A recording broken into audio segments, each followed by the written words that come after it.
C'est parti pour la vidéo de présentation du programme Yahoo Widget en version 4.5.2. Je vais ouvrir ma machine virtuelle. Je lance l'installation. Oui. Hello there. Next. Next. Alors je vais décocher Set My Home Page to Yahoo. Je ne veux pas que ma page d'accueil soit Yahoo. Et je vais décocher Set My Default Search Engine to Yahoo. Je ne veux pas que mon moteur de recherche par défaut soit Yahoo. Installe.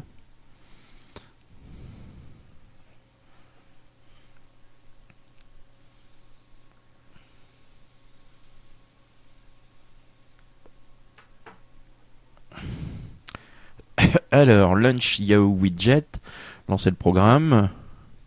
Close. Alors, Yahoo Widget, confabulateur Consumer License Agreement. Donc, j'accepte la licence. Et voilà, plein de choses s'affichent. Alors, terminé. Vous pouvez désormais utiliser Yahoo Starter Pack. Nous avons profité de cette installation pour mettre à jour automatiquement certains de vos widgets. Vous allez également remarquer notre nouvelle fonction, le dock, très pratique pour organiser tous vos widgets. Continuez. Grande nouveauté, comme vous pouvez le constater, nous avons réduit le dock qui n'affiche plus que les widgets actifs. Pour développer le dock et afficher tous les widgets présents dans votre bibliothèque, cliquez sur le plus. Alors j'ai une option autre widget. Donc l'intérêt du programme, c'est d'avoir plein de petits programmes à l'intérieur de ce dernier, plein de petites fonctionnalités.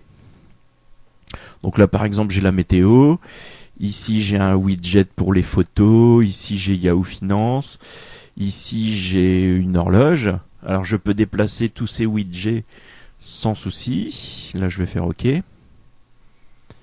Donc là j'en ai 3 d'actifs, j'ai l'horloge, le widget pour les photos et la météo. Ce qui est bien, c'est que on peut avoir beaucoup de widgets sur Internet. Donc vous les voyez ici, ils sont triés par catégorie. Alors rien que dans les utilitaires, vous en avez 767, radio 542, recherche, webcam, le temps, le sport. Vous avez plein de rubriques comme ça, les jeux, les horloges, les news, etc. Bon, moi, dans cette présentation de logiciel, je ne vais pas m'attarder à essayer quelques widgets additionnels. Je vais juste vous montrer ceux qui sont inclus dans le programme. Donc, ici, par exemple, si je ne veux plus du widget photo, je fais un bouton droit. Alors, j'ai un menu contextuel qui apparaît. J'ai le à propos du widget, j'ai les préférences du widget. Donc ici, bon c'est écrit en anglais mais bon. Montrer les photos à partir du répertoire local, etc. Vous avez toute une série d'options. Et donc je peux fermer le widget. Je vais fermer la météo aussi. Voilà, donc d'actif je n'ai plus que l'horloge. Si je fais sur plus, je vois tous les widgets qui sont installés et donc je peux activer par exemple, je ne sais pas moi, l'horloge digitale. Si je clique dessus, hop, ça apparaît aussitôt. Bouton droit, fermer le widget. Alors je vais refaire plus pour ne montrer que ce qui est actif. Ici dans le menu, donc je peux ouvrir un widget que j'aurais par exemple téléchargé sur internet. Ici j'ai les widgets récents. Je peux masquer automatiquement le dock. Je peux toujours afficher le dock au premier plan. Je peux ancrer le dock donc à gauche et au centre, à droite et au centre, en haut et au centre, ou en bas et au centre. Je peux fermer le dock. J'ai les préférences de ce dernier. Donc dans Généralité, affichage tête haute, raccourci clavier F8.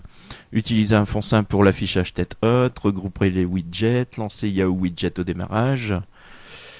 Ici pour le dock, je peux masquer automatiquement, toujours visible, activer les signaux sonores, position du dock que je peux positionner de diverses façons. Et j'ai un menu avancé avec les paramètres de proxy, si jamais vous utilisez un proxy, pour les widgets qui se connecteraient sur Internet. On a la recherche des mises à jour, bien évidemment. On a l'aide, le feedback, la visite guidée, le célèbre à propos de Yahoo Widget. On peut se connecter. Je vais me connecter sur, hop là, sur mon compte Yahoo. Hop. Je vais faire plus pour montrer les widgets. Et voilà, il y en a un qui vérifie les mails Yahoo, qui se trouve ici. Donc dernière vérification à peu près 1 minute. Bouton droit, comme d'habitude, préférence du widget.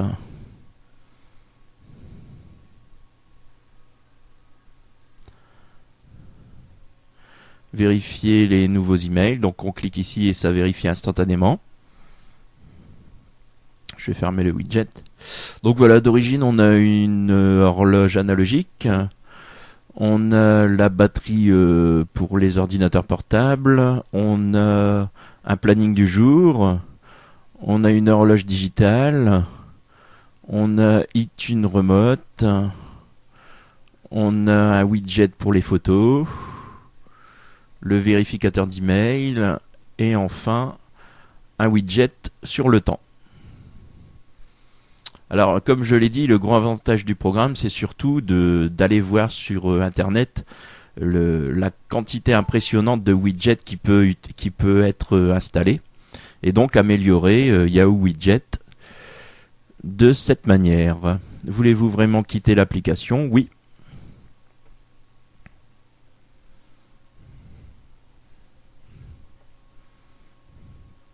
Voilà, c'est tout pour cette présentation de logiciel.